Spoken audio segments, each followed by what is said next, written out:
This is a really great question. Is it better to call it AAVE, which stands for African American Vernacular English, or something like Black English or African American English? Calling it vernacular sounds disparaging. Now, I can share what I know, but in case anyone hasn't noticed, I'm not Black. So I asked some other linguistics content creators who are Black Americans to give us their thoughts. So I use the term AAVE in my videos purely for SEO purposes. I do have my issues with the term, and I think Black English is a lot more appropriate. I think the addition of the word vernacular is unnecessary, not because it's degrading, but because I think it adds an unnecessary separation between Black English and other English dialects. It makes it seem as though Black English needs to be qualified in a way to be seen as legitimate in a way that New York English or Toronto English don't, because we don't call them New York Vernacular English or Toronto Vernacular English. That was Zay Dupree. You might recognize him from his videos where he guesses where people are from based on their accent. Now here's what Sean Ford says about the term vernacular. African American Vernacular English is actually the informal form of African American English or Black American English.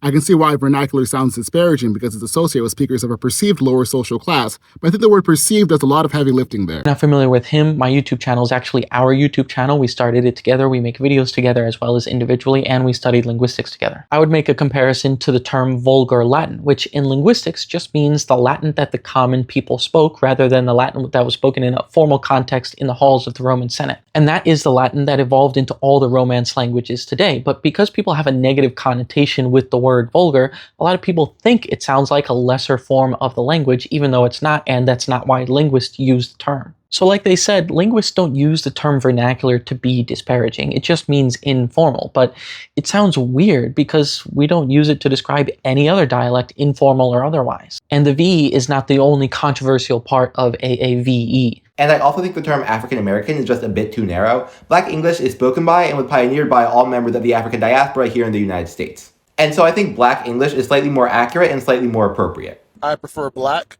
I feel like African American doesn't fit for me. Generally, broadly African from the slave trade. There's no way to really track it down. We've been in America for so long. For a lot of Black Americans, their African ancestry is so far in the past, just as far, if not farther in the past than my European ancestry. But nobody would really call me a European American. I certainly don't, and I'm sure many Europeans wouldn't like it if I did. So all three of us have and probably will continue to refer to AAVE in our videos because that's kind of the academic standard. And while it's not meant with any kind of negative connotation within linguistics, because of how it's perceived by other people as well as the other problems that are mentioned, it still has some controversy even within the field of linguistics. I'm trying to get Sean on TikTok, but he doesn't want to use it. So until then, all his content will be on our YouTube channel. And of course, check out Zay Dupree if you haven't already. He's fantastic. And if you want a real sociolinguistics top expert, check out Sun Michon. So I hope we did a good job responding to this question. There's no easy answer that everyone's going to be happy with, but if you have any more, feel free to leave a comment.